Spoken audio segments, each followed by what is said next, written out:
I'm here at St. Augustine's College with the president, Dr. Dianne Boardley Suber, and we've just concluded convocational ceremonies to begin the 145th academic year of St. Augustine's College. Exactly. This is a special year, though. Something significant just happened recently, and I wanted you to tell the people of the diocese about it. Well, I think you were talking about the City Council's approval of our special permit use for the stadium. We brought back football 10 years ago, and our kids have been playing on high school stadiums for the last 10 years. But on Tuesday, the City Council approved the permit for the installation of 2,500 permanent seats. And so, effective this season, as a matter of fact, our student athletes, both football and track, will have an opportunity to compete on home field with home field advantage. Well, that's a sign of the progress and the development of St. Augustine's College. It is. And it was a wonderful civics lesson for our students.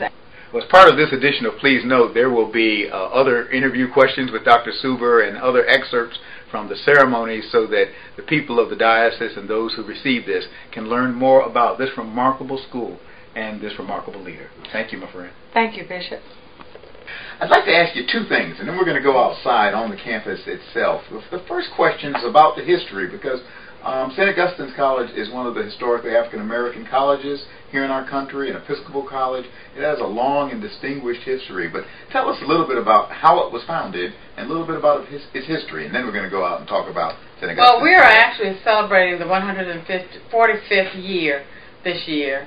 445 years ago, Episcopal clergy and lay in the area, lay persons in the area, decided to address the growing number of ex-slaves or former slaves who were uneducated. And they came together.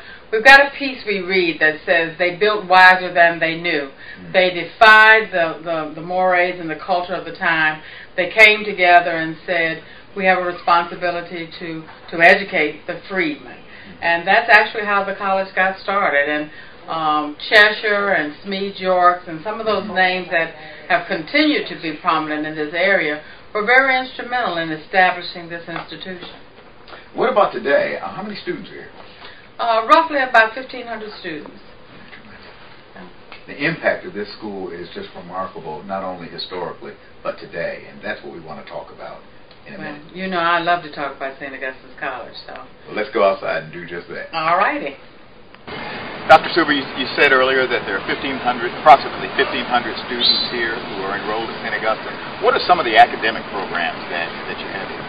Well, some of our strongest academic programs one of them is our forensic science program, and that is one of the fastest growing programs. And what's really fascinating about that one is that we're now getting ready to add the component of forensic auditing and then forensic psychology.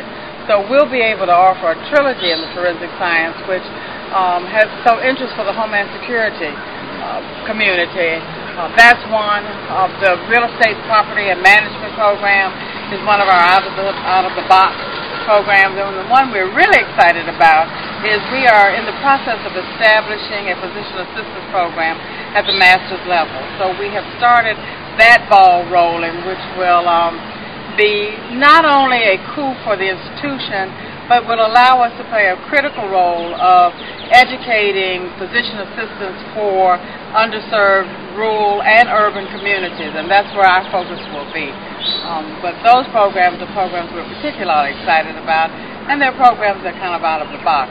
We also have a very small film production program, which has yielded for us some incredible talent, and our young people have gone on, and we're probably not graduating more than 3 or 4 kids out of that program a year, but they've gone on and gotten roles in movies, but mostly they've done a lot of film production, and so that's exciting to have, to be in a role of training the behind the camera people, because you know that that's probably one of those areas that's most efficient, particularly in representing accurately African American life and lifestyle. Well, you recently, April 16th, when those tornadoes came through this area, Shaw University, of course, sustained enormous damage, but St. Augustine's was damaged quite severely. And tell us a little bit about that and what you did to lead this place back. Well, we actually sustained enormous damage as well. People don't realize it because the team moved in so quickly to restore and initiate the recovery. And that's kind of what happened. We had a crisis management plan. We had a team of people who were ready to start recovery as soon as the damage occurred. We had relationships with our vendors and other people in the community who just came in and brought this campus back to life. And now, your heart could define where that damage was. And in 2 weeks, we actually had commencement right over here on the quad. And that's because it's a great team of people here. So that's kind of what we've done. We've built a team that's committed to keeping the institution growing and going. Well, I gave you the nickname in the Austin House as the George Patton of college presidents. You got the job done. Well, I appreciate that. I didn't do it alone, and part of our responsibility is to help kids grow up, whether they want to or not. That's so right. Every time we get an opportunity to do that, that's exactly what we do. You're helping young men and women become productive men and women. Yeah. And we thank you for that work and that service and indeed that ministry. Well, Bishop, you know, you get it. And so we'll have to give you one of our You Get It pins. Oh, I'll take that. We're building a community of people who get it. Whatever that means, that's what we're doing. But we only use you as a model. Your energy and all still stands as a model for us. And I think we're all in the same game. You know, at the end of the day, we want to be able to pass the baton to a group of young men and women who know how to carry it. Now, this bishop and this diocese are proud of St. Augustine's College. Oh, thank and you. of you. Thank you. God bless you, my friend. Thank you. And God bless you, and keep the faith.